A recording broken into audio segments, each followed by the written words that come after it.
सत चैतन्य।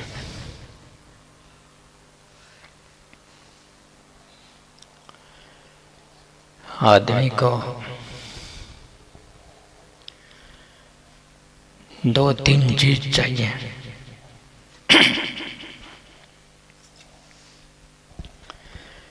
पता है कौन सी है?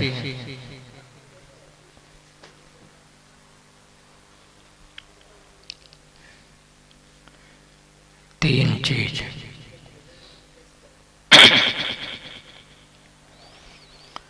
सबसे पहला तो जीवन है। जीवन सभी चाहते हैं ना। दूसरा है शक्ति। शक्ति भी सभी चाहते हैं। कोई कमजोर रहना थोड़ा ही चाहता है। तीसरा है ज्ञान। अज्ञानी रहना भी कोई नहीं चाहता।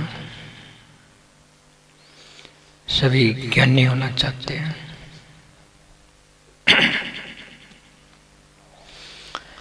और जीवन ऐसा नहीं है कि अधूरा चाहते हैं। जीवन हो तो पूरा हो, पूरा सुख हो। और शक्ति भी कोई अधूरा नहीं चाहते। शक्ति हो तो पूरी हो, कमी ना हो। और ज्ञान भी सभी पूरा चाहते हैं। ज्ञान हो तो पूरा हो, अधूरा ज्ञान कोई नहीं चाहता। तो ये तीन चीज आपको मिल जाए, आपको संतुष्टि मिल सकती है। ताकत मिल जाए, जीवन मिल जाए, जानकारी मिल जाए। और क्या चाहिए आपको? और भी चाहिए क्या कुछ? फिर सवाल उठते हैं कि ये तो कोई बात नहीं, भगवान चाहिए। ये हो जाए तो क्या बात है, भगवान तो फिर भी चाहिए। लेकिन भगवान भी क्यों चाहिए? वो भी पूरी संतुष्टि के लिए चाहिए। बात पूरी संतुष्टि की है। हर कोई पूरी तरह से अपने आप में राजी होना चाहता है। नर हो मत डामा डोल, तेरी मौज पूरी तेरे में। ये दानी शब्द बोलते ना कई बार, ये ठीक है। जो तेरी मौज है वो सब तेरे अंदर है। उसको ही खोज ले, डामाडोल मत हो। अगर अपने को खोज लिया, आपको पूरी मौज हो जाएगी, पूरी संतुष्टि हो जाएगी। जिसको भगवान की बात है कि भगवान भी चाहिए, वो भी दूसरी चीज नहीं है, आपके स्वरूप से। आपका स्वरूप और परमात्मा का स्वरूप समान है। ये तीनों चीज जाकर के कहाँ पूरी होती हैं? स्वरूप को पाने पर। बाहर भी ढूंढते इनको, क्यों? शक्ति तो बाहर से भी चाहिए, बाहर की भी शक्ति चाहिए, जीवन तो बाहर का भी चाहिए, जानकारी तो बाहर का भी चाहिए। पर हमारी बात ये अंदरूनी चीज है। अंदरूनी शक्ति चाहिए, अंदरूनी जीवन चाहिए, अंदरूनी आनंद चाहिए। वो स्वरूप चाहिए जिसको परमात्मा बोलते हैं। कहने को तो ये अलग अलग दिखती हैं, लेकिन हम स्वरूप में जाएं तो ये तीनों एक साथ मिल जाती हैं। यानी तीनों के साथ जिसको भगवान भी बोलते हो वो भी साथ में आ जाता है, क्योंकि स्वरूप भगवान से अलग नहीं है। इसलिए सारा जोर जो सत्संग का होता है ये होता है कि आप अपने स्वरूप में जाओ। स्वरूप का क्या मतलब सोचते हो आप? एक तो होता है रूप, एक होता है स्वरूप। रूप तो ये सारा बाहर है जो इंद्रियगत है,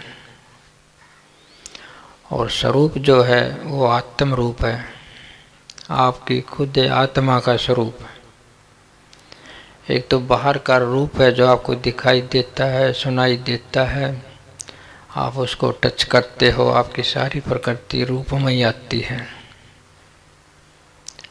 शरीर है आपका, मन है, दिल है, बुद्धि है, आनंद है, ये सब प्रकृतिगत है, ये सब बाहर है, ये रूप में ही आता है। स्वरूप आत्म स्वरूप है, खुद का स्वरूप, ये इनका धारक है, ये इनका केंद्र है, ये इनके भीतर है। तो ये सारा पसारा है जितना रूप का, ये स्वरूप का ही पसारा है। यानी आपकी आत्मा का पसारा है, जो सजग आत्मा है आपकी, उसी का सारा पसारा है। अब इस आत्मा को आप केवल इतनी ना सोचो जितनी व्यक्तिगत है। ये बहुत ज़्यादा है, जितने अब आप हो उतने नहीं हो, आप बहुत ज़्यादा हो। इस टाइम तो आप ऐसे हो जैसे कोई बीज होता है। अब बीज कहे कि मैं बीज इतना ही हूँ जितना हूँ, तो उतना ही थोड़ा है। बीज को आप बीज दो, उसका पेड़ बन जाएगा। छोटा सा बीज होता है बड़का, उसको बीज दो, कितना बड़ा पेड़ बन जाता है। किले 2-2 किले में फैल जाता है, कई कई हजार साल लग जाते हैं उसको। जड़ पर जड़ फोड़ता है, जड़ पर जड़ फोड़ता है, बढ़ता जाता है और विशाल पेड़ हो जाता है। तो वो तो व्यक्ति रूप है, बीज रूप तो, लेकिन आपने विश्व रूप है, स्वरूप है, वो भी आत्म स्वरूप है आपका। जब तक आप ये व्यक्ति रूप आपका नहीं टूटेगा, इकाई रूप नहीं टूटेगा, तो विश्व स्वरूप में, विश्व चैतन्य में आपका प्रवेश नहीं होगा। विश्व चैतन्य का मतलब जो सब के अंदर आत्मा है, हर एक के अंदर जो आत्मा है, जीव जंतु के लिए अंदर जो आत्मा है, पेड़ पौधे के अंदर जो आत्मा है, ब्रह्मांड में जो आत्मा है, आपको उसका बोध नहीं होगा। इसलिए ध्यान बोला जाता है। ध्यान से आप अपने निजी स्वरूप को अनुभव करोगे तो उसी स्वरूप का ब्रह्मांड में भी जीव जंतुओं से भी देखोगे, आपको बोध हो जाएगा अपने स्वरूप का, जिस स्वरूप की बात करता हूँ। एक तो ये व्यक्ति रूप में है आपकी आत्मा, इकाई रूप में शरीर में बैठी अकेली सी आत्मा जो आपको लगती है, ये व्यक्तिगत आत्मा है। एक सभी के अंदर जो आत्मा है वो विश्वगत आत्मा है। लेकिन आत्मा तो विश्वगत से भी परे अतीत में है, वो और अतीत है, वो रेस्ट में है, बिल्कुल वो स्थिर है, वो सक्रिय नहीं है, न व्यक्ति रूप में सक्रिय है, न विश्व रूप में सक्रिय है, वो आधार में केंद्र में स्थित है। इतना बड़ा लंबा चौड़ा आपका स्वरूप, व्यक्तिगत भी है, विश्वगत भी है, विश्व अतीत भी है, और तीनों अवस्था में एक साथ है। कबीर भी कहता है ना, देह में विधे बस साहेब सूरत स्वरूप, अनंत लोक में रांच रहा जाका रंग ना रूप। कि जो विधेय है, जिसकी देह नहीं है, जो निराकार है, जिसका आकार नहीं है, उसको विधेय बोलते हैं, बिना देह का। वो इस देह में ही रहता है, इस शरीर में ही वो विधेय ही रहता है। वो साहेब सूरत स्वरूप है। उस साहेब को यहाँ बोल दिया कि आत्म रूप में रहता है, लेकिन इसमें जो साहिब बोल रहे हैं, इस शरीर में वो आत्म रूप में रहता है, वो खुद साहिब है। इसी को फिर कहते हैं कि अनंत लोक में राज रहा। जो ये साहिब एक शरीर में रहता है आत्मा के रूप में, एक कलसी आत्मा के रूप में, ये सर्वव्यापक भी है।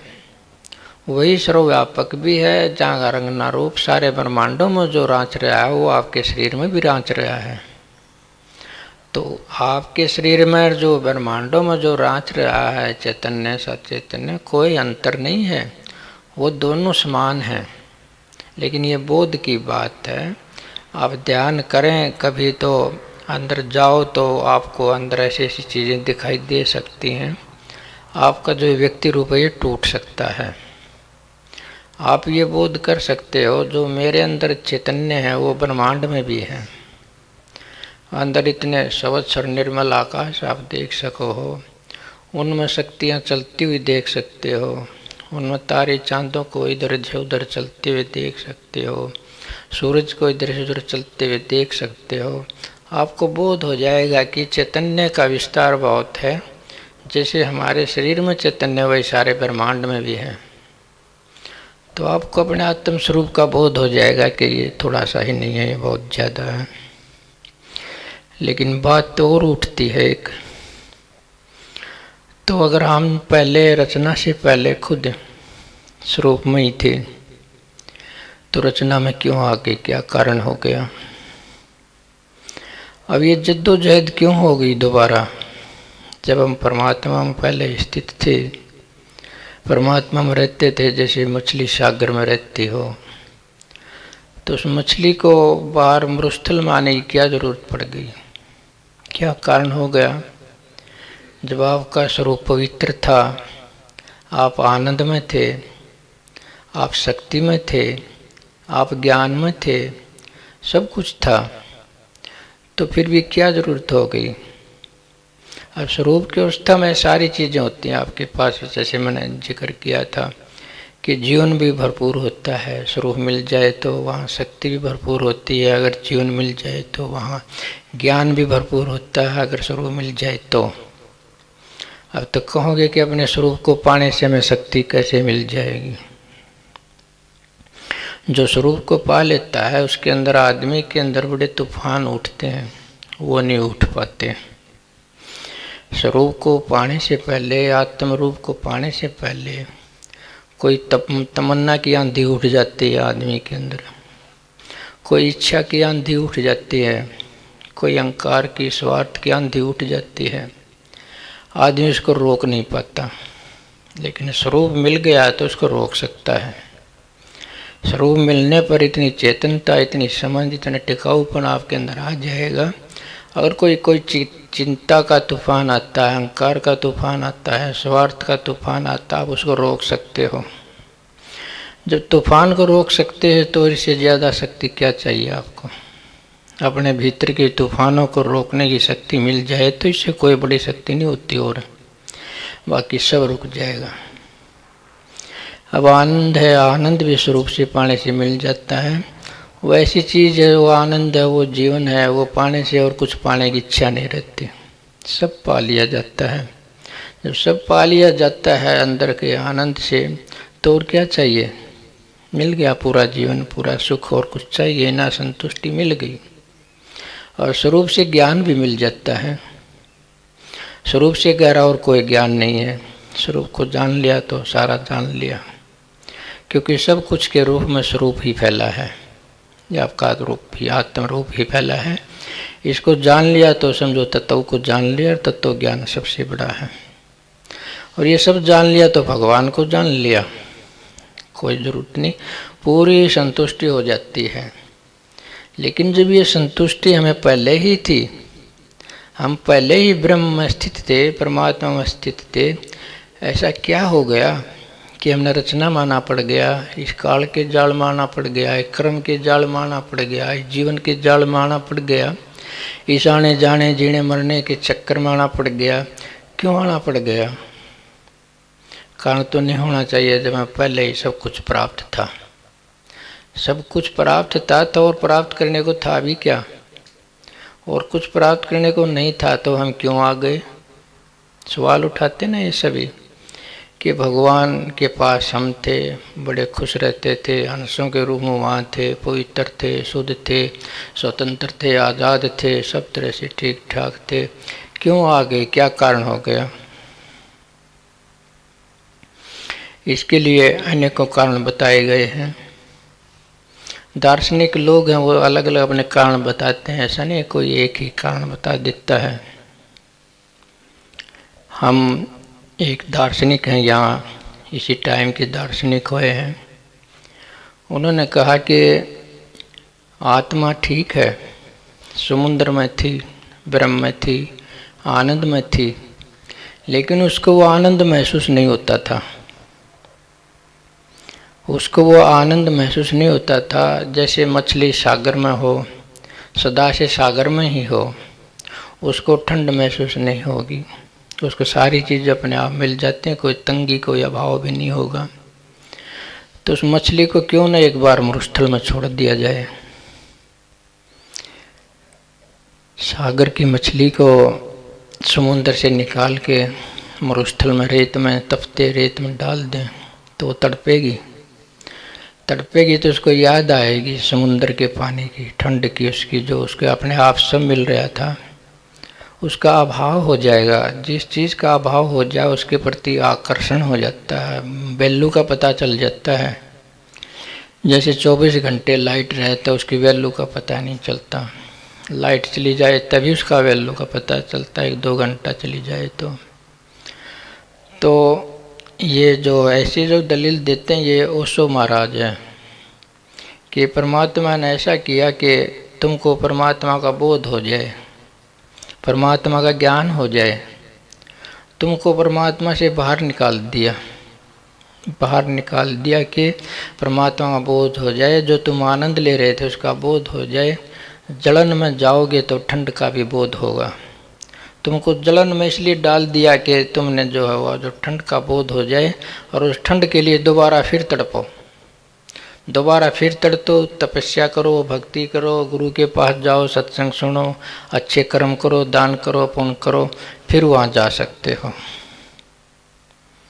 अब जानबूझ के ऐसा कर दिया, फिर तो परमात्मा निकाल के फेंक दिया कि बोध हो जाए मेरा बोध जब तक इसको नहीं होगा इसका ज्ञान कैसे होगा। तो यानी कि ज्ञान के लिए, जीवन के लिए जो बोध होना चाहिए वो इसलिए उसको बाहर निकाल दिया कि उसको वो हो जाए। अब समुद्र की मछली को क्या ठंड नहीं सुहाती होगी? क्या वो इच्छा कर सकती है कि मैं समुद्र से बाहर जाऊं? जहाँ सारी चीज़ें हैं, जहाँ सारी ठंडक है, सब कुछ है, वो क्यों इच्छा करेगी? खुद तो वो इच्छा करेगी नहीं। कोई आजकल मछली आप उछल करके तो किनारे पर आती नहीं है कि चल मरुस्थल में बोध कर लूँ मैं, समुद्र कैसा होता है, कि अपोजिट साइड में चली जाऊँ तो अपनी सेम साइड का बोध हो जाए। कोई ऐसी मछली आपको दिखने में नहीं मिलेगी कि समुद्र से छलांग लगा कर रेते में चली जा। तो इस संसार में आने की इच्छा आपकी तो थी नहीं, आप क्यों समुद्र से छलांग लगाओगे? आप तो वहाँ तृप्त हो। तो ये इच्छा तो फिर समुद्र की हो गई कि इसको तड़पाओ थोड़ा सा ताकि मेरी कदर हो जाए, ताकि बोध हो जाए, ताकि कर्म करें, कि दोबारा मेरे साथ जुड़ने की कोशिश करें।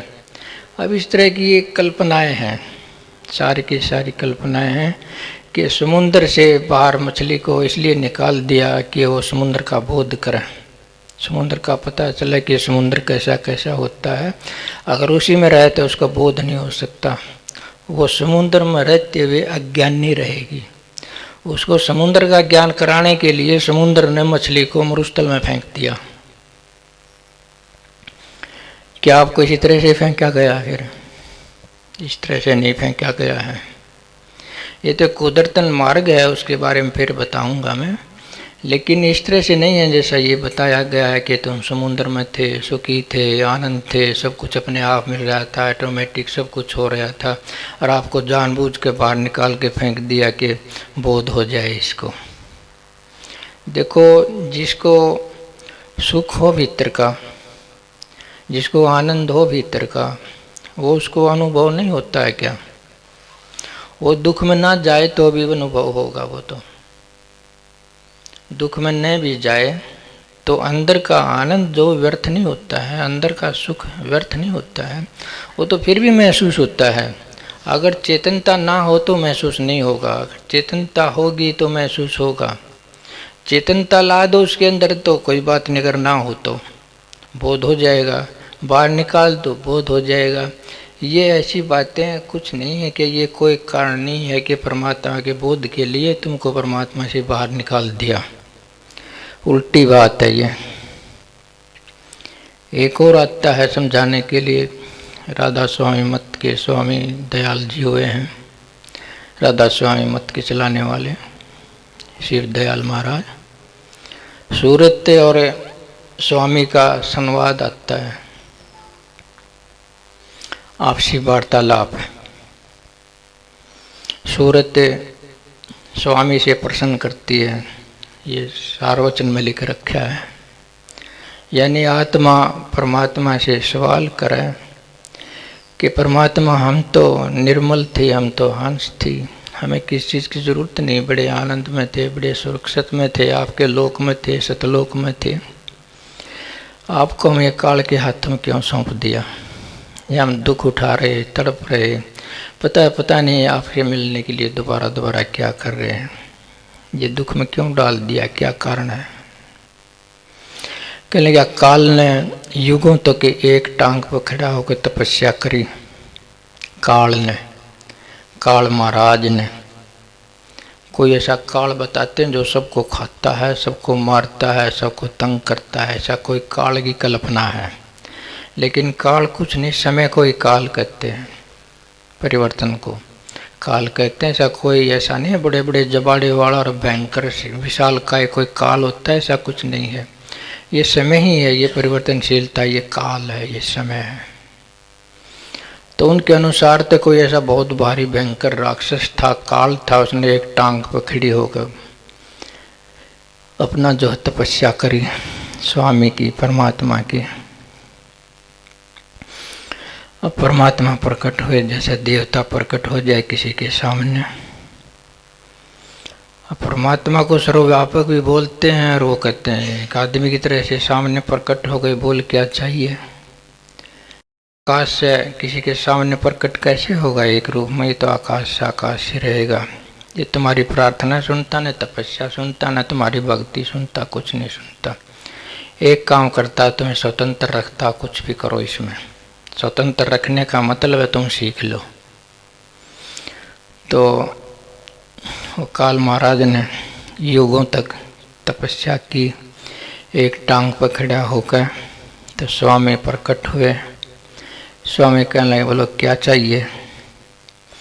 कि शरीर तो मैं बना लेता हूँ, सारी चीज़ें बना लेता हूँ, ढांचे बना लेता हूँ, मेरे अंदर इनके अंदर डालने के लिए रूह नहीं है मेरे पास, आत्मा नहीं है।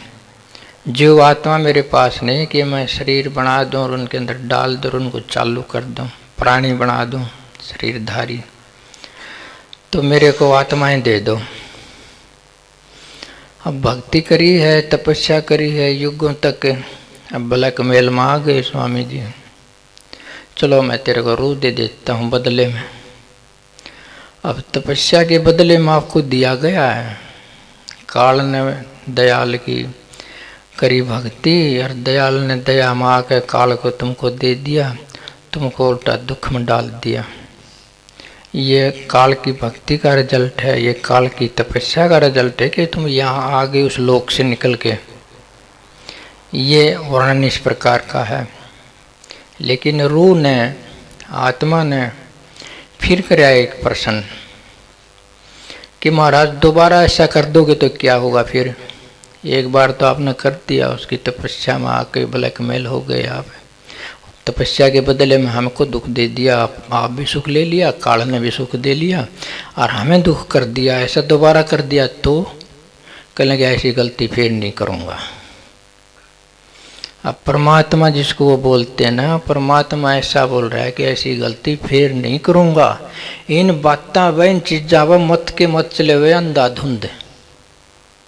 जो परमात्मा यूँ कह रहा है कि ऐसी गलती फिर नहीं करूँगा, तो पहले ही क्यों करी? फिर एक और दूसरा कारण फिर बताओ है कि बिना भय नहीं कदर दयाल की। तुम्हारे अंदर भय पैदा करना था काल की ओर से, तुम्हारे अंदर भय पैदा और मेरा आदर हो, इसलिए अपना आदर कराने के लिए तुमको भय दे दिया, काल के हाथों में सौंप दिया। अब तुम मेरी कदर करोगी, मेरी भक्ति करोगी, मेरी पूजा करोगी। अब अपनी पूजा कराने के लिए आपको यहाँ छोड़ रखा ना पता हो तो है ये ठीक लग रहा है आपको? ऐसा परमात्मा अपनी कदर कराने के लिए, अपने अंदर हमारे अंदर भय पैदा करने के लिए, अपनी पूजा कराने के लिए और आपको इस 84 के चक्कर में छोड़ दे, जन्म मरण के चक्कर में छोड़ दे, दुख में छोड़ दे, क्या कहोगे उस परमात्मा को? महास्वार्थी वो परमात्मा नहीं हो सकता। यह आदमी की अपनी कल्पना है, ऐसी कोई बात नहीं है। ये आदमी की अपनी कल्पना व्यक्त कर रखी है, समझे ना? ये कल्पना एक व्यक्त कर रखी है कि इस तरह से हुआ। ये कल्पना इसलिए है कि सभी ने अलग अलग लिखा है। कोई एक विधि होती, एक तरीका होता तो सभी एक ही लिखते, लेकिन ये कल्पनाएं हैं। कल्पनाएं तो हर एक आदमी की अलग अलग होंगे। ये सारी कल्पनाएं हैं, ये कल्पनाएं किताबों में लिखी हैं।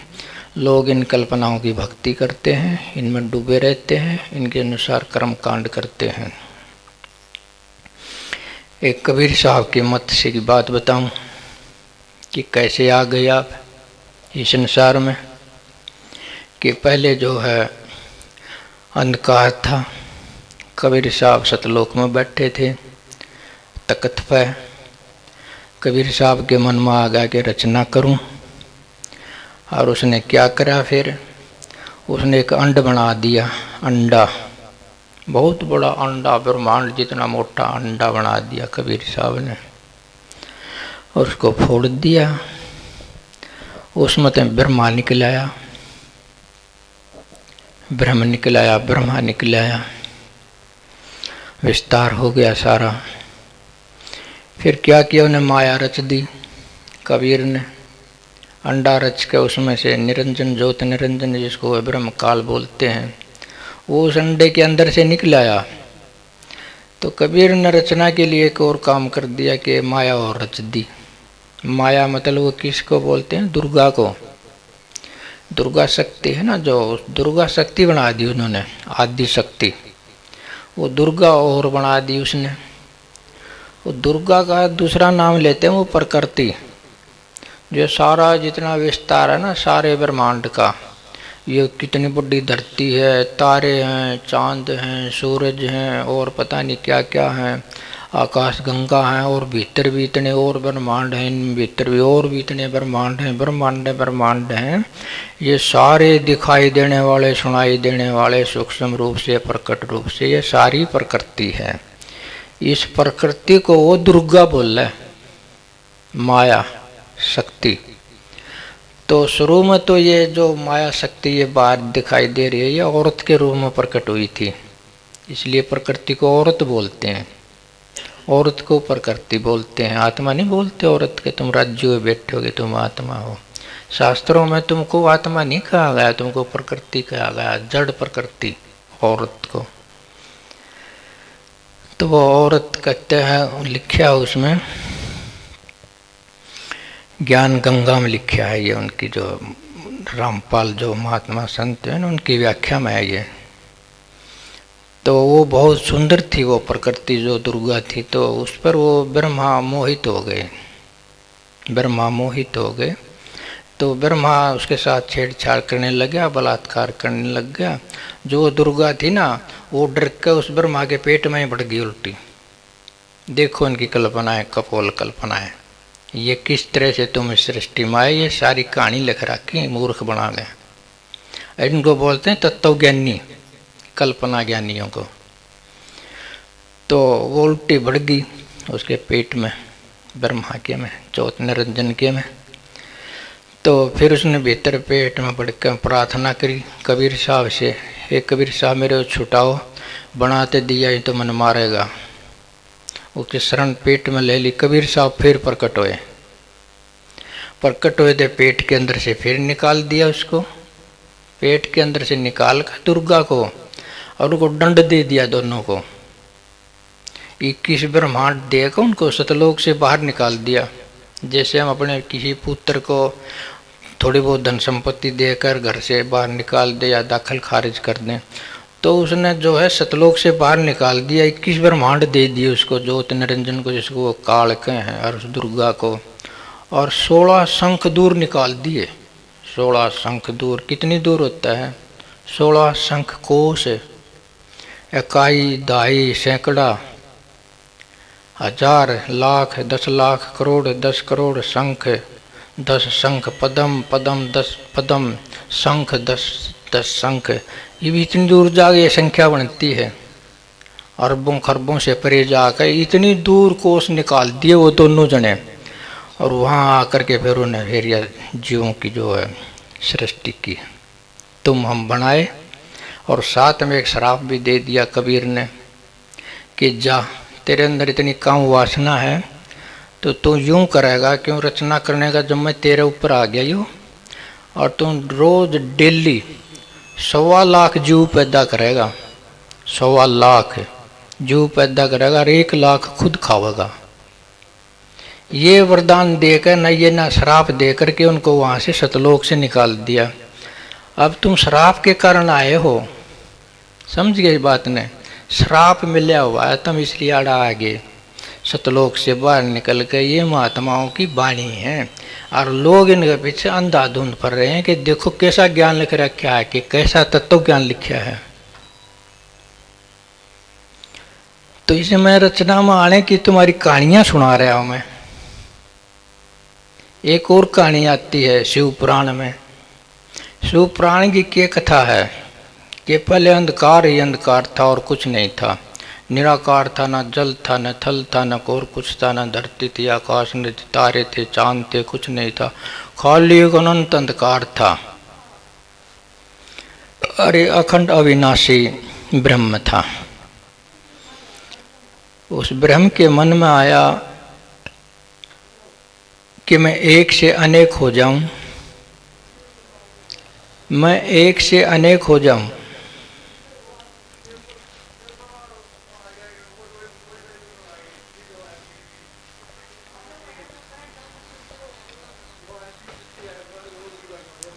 कि मैं एक से अनेक हो जाऊं, मैं प्रकट हो जाऊं अनेकों प्रकार से, अनेकों ढंग से, अनेकों ढंग से प्रकट हो करके मैं अपना मजा लूं। अपना मजा लेने के लिए अनेक रूप हो गया। तो पहला रूप उसने कौन सा धारण किया? अखंड जो ब्रह्म था, निराकार जो ब्रह्म था, निर्विकल्प जो ब्रह्म था, उसके अंदर कामना आ गई। कामना क्यों आ गई? जो निराकार था, निर्विकल्प था, वहाँ माया थी, ना और था, कुछ भी नहीं था। कल्पना कहाँ से जागृत हो गई? कल्पना के लिए तो माया होनी जरूरी है, व्यक्ति जैसा होना जरूरी है। ऐ व्यक्ति के अंदर, निराकार के अंदर, इस आकाश के अंदर कामना कैसे जाग जाएगी कि मैं अनेक हो जाऊं और मैं अनेकता का मजा ले लूं अपना? तो अनेक होने की इच्छा उसके अंदर जागृत हो गई। सबसे पहले वो सदाशिव बन गया। ये शिव है ना, इससे अलग मानते हैं सदाशिव को, तुम्हें ज्ञान ना हो तो। सदाशिव उसको महाकाल बोलते हैं, महाकाल। ये महाकाल की पूजा है। अगर तुम शिव की पूजा करो तो लोग, ये महाकाल की पूजा है, ये भगवान की पूजा नहीं है, ये अविनाशी की पूजा नहीं है, ये सत चैतन्य की पूजा नहीं है, ये काल की भी नहीं है, ये महाकाल की है। सदाशिव, सदाशिव का रूप उस ब्रह्म ने ले लिया। अब सदाशिव का रूप यानी जो शिव से, शिव जिसके अंदर प्रकट हो रहे हैं ना, शंकर, शंकर उसके अंदर से पैदा हुए सदाशिव से। शंकर को शिव बोलते हैं साधारण भाषा में। तो सदाशिव घूमता रहा, युगों तक घूमता रहा अकेला। उसने अपना अकेलेपन का महसूस हुआ कि मैं अकेला है, मेरा जी नहीं लग रहा। अब सदाशिव को ये महसूस हो गया कि मेरे को जी नहीं लग रहा, मैं अकेला हूँ, कैसे जीवन व्यापक करूँ? जैसे मैंने कहा कि आदमी जीवन चाहता है, तो अपना जीवन चाहने के लिए उसने समझा कि एक संगी चाहिए, एक संग में एक और हो जाए, एक से हम दो हो जाएं, समझे ना? तो सदाशिव ने क्या करा कि अपने बायां हिस्सा है जो शरीर का, उससे दुर्गा पैदा कर दी, जिसको शक्ति बोलते हैं। शरीर से पैदा की हुई है, शरीर से यह बातें खुलती हैं तो ऐसे खुलती हैं कि आध्यात्म में हमारी में पुरुष ब्याते हैं, स्त्रियां नहीं। पहले यहाँ पुरुषों को बच्चे होते हैं, फिर बाद में स्त्रियों को होते हैं। ऐसा नियम है यहाँ कहीं कि किसी पुरुष को कोई बच्चा आज तक हुआ हो, कुछ पैदा हुआ हो? सारी औरतों को होते होंगे ना। हमारी सारी आध्यात्म में पुरुषों को बच्चे पैदा दिखा रखे हैं, पुरुषों को, कहीं ब्रह्मा को, कहीं विष्णु को, कहीं शिव जी को, पता नहीं कहाँ कहाँ किसको, कहीं अल्लाह को, कहीं गॉड को, किसी को भी। ये सारे पुरुष और पुरुषों को ये जो है संतान पैदा होती दिखा रखे हैं। किसी के गुट्ठे से, किसी के कान से, किसी के नाक से, किसी के मुंह से, डंगसर से तो वो भी ना दिखा रखा। समझते हो? ये ऐसी कोल कल्पनाएं हमारे शास्त्रों में लिख रखे हैं और हम पागल हुए, सारी दुनिया पागल हुई, इनके पीछे पड़ी हुई है। तो सदाशिव ने जो है वो पैदा कर दी दुर्गा, अपने अंदर से निकाल दी, शरीर से, बायां अंग से। अब उस दुर्गा के संयोग से उसने आगे रचना कर दी। दुर्गा से संभोग से, दुर्गा से संभोग से जैसे स्त्री पुरुष मिलते हैं, इस प्रकार से दुर्गा और शिव जी का मिलन हुआ और उससे विष्णु पैदा हो गए, विष्णु से ब्रह्मा पैदा हो गए, ब्रह्मा से सारी सृष्टि हो गई। समझे ना? ब्रह्मा ने क्या किया? ब्रह्मा ने अपने शरीर के दो हिस्से कर दिए, एक का औरत बना दिया, एक हिस्से की स्त्री बना दी ना, एक हिस्से की स्त्री बना दी, एक का पुरुष बना दिया। उस स्त्री पुरुष का नाम है मनु और शतरूपा। मनु महाराज की जो मनु समर्थ जो किताब बना रखी है ना, वो ब्रह्मा का मानस पुत्र था, मन में पैदा हुआ था। वो मन में सोचा और वो जो है मानस पुत्र निकल आया और वो मनु बन गया। मन में सोचा कि मेरा पुत्र होना चाहिए, एक पुत्र बन के खड़ा हो गया। हो जाता है ऐसे? मुश्किल है भाई, हमें तो लगता है नहीं कि मन में सोचा और पुत्र पैदा हो जाए, वो भी पुरुष का। औरत को हो तो वो भी जाले, कोई कारण हो जाओ, पुरुष को हो जा, मन में सोचते ही पुरुष का पुरुष पैदा हो जा, और एक फिर स्त्री पैदा हो जा। फिर उस स्त्री पुरुष का उन्हें सहयोग करा दिया कि तुम रचना करो संसार की। वो स्त्री जो शतरूपा थी, मनु थी, हम सब उसके संतान हैं। हमारे जो मूल माता पिता हैं मनु और शतरूपा हैं। सारे संसार के जितने आदमी उनकी औलाद है। इस तरह से तुम सतलोक से बाहर आ गए। फिर इस तरह से तुम्हारी रचना होगी।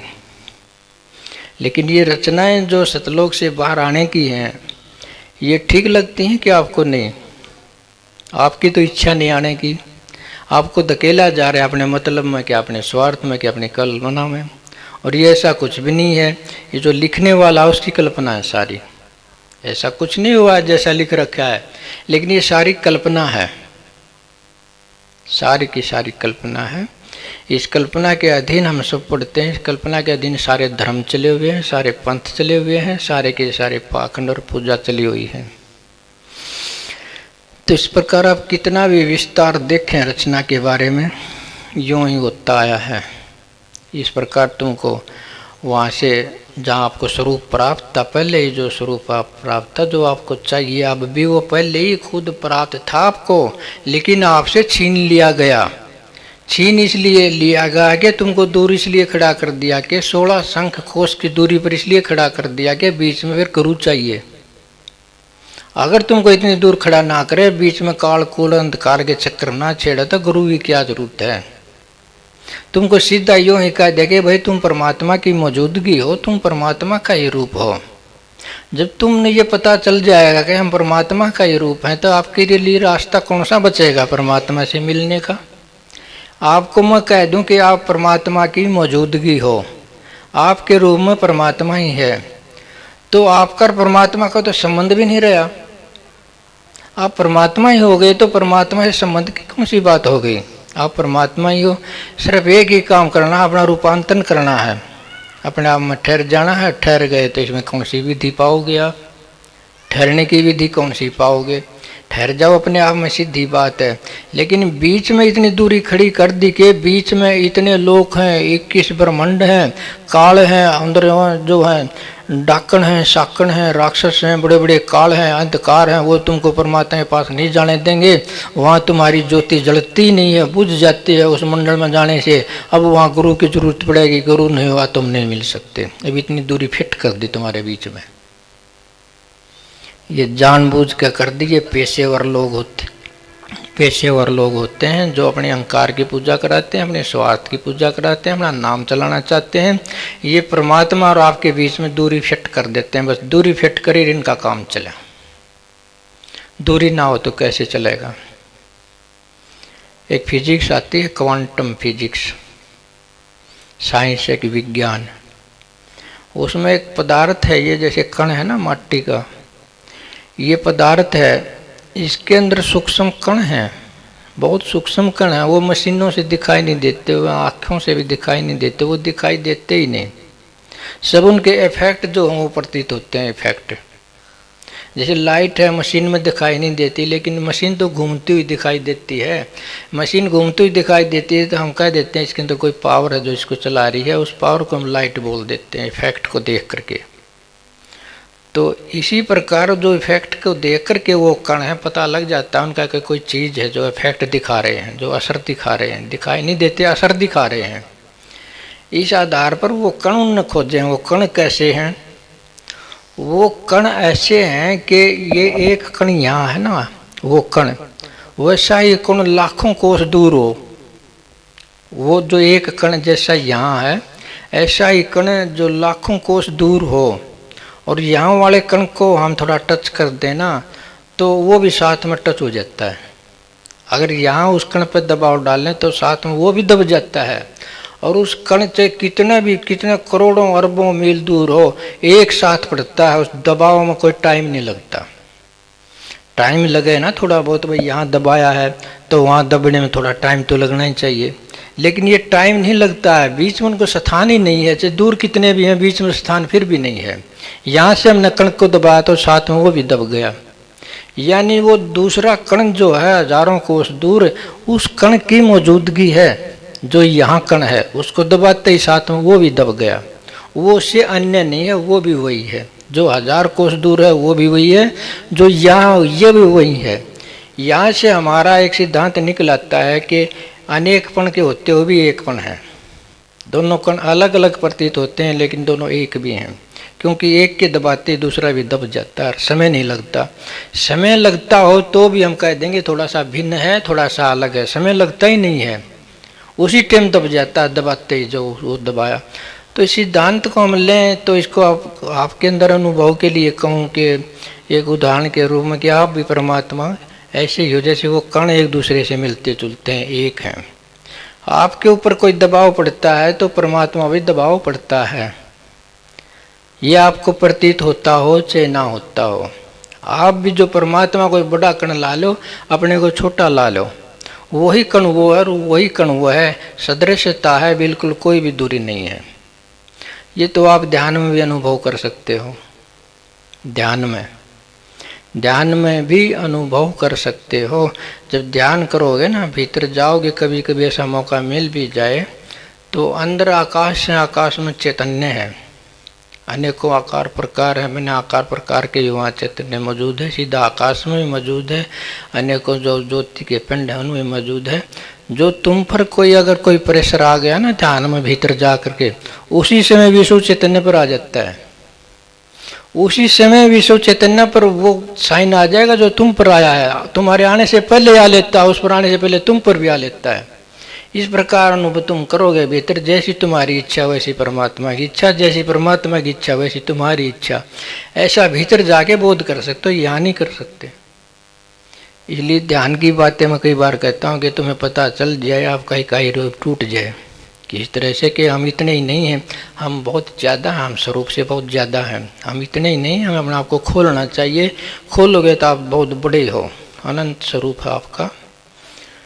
तो ये जो मैंने सतलोक से या अगम लोक से या ब्रह्मलोक से क्या बाहर आने की तुम्हारी छोटी छोटी ये पाखंडी बातें तो बतेरी बता दी, लेकिन असली बात जो बतानी है वो मैं आज थोड़ा सा गैप में रखूँ, फिर कोई मौका मिलेगा उसको ठीक से बता दूंगा डिटेल में। वो ज़्यादा है थोड़ा सा, जो असली प्रोसेस क्या है, असली बात क्या है कि तुम कैसे आ गए, वो अगली बात है।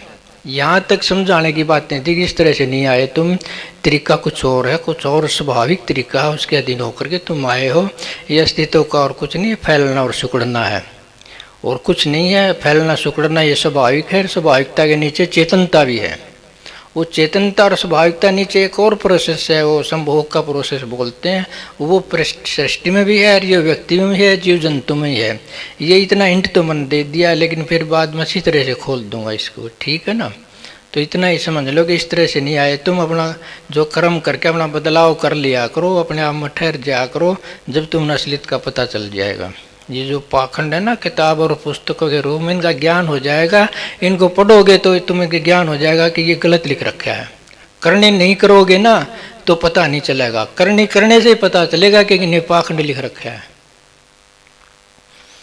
एक बाबा था वहाँ गांव में, वो पहले तो बड़ा ठीक था, वो तारानाथ बाबा थे। वो मन उनसे प्रश्न कर दिया कि तपस्या का क्या फायदा है। कहने लगे तपस्या का फायदा ये है, और शास्त्रार्थ में नहीं आ रहेगा कभी भी।